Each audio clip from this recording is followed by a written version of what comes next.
In this video, I'll show you how to activate Roku TV without a credit card. Step 1 is to skip the credit card entry. During Roku account creation, you may be asked for payment details.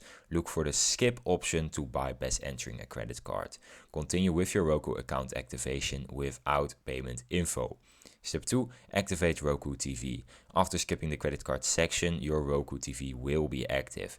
Follow the on-screen prompts for additional setup. Start watching free content, or you can also install apps. Step 3, access free content.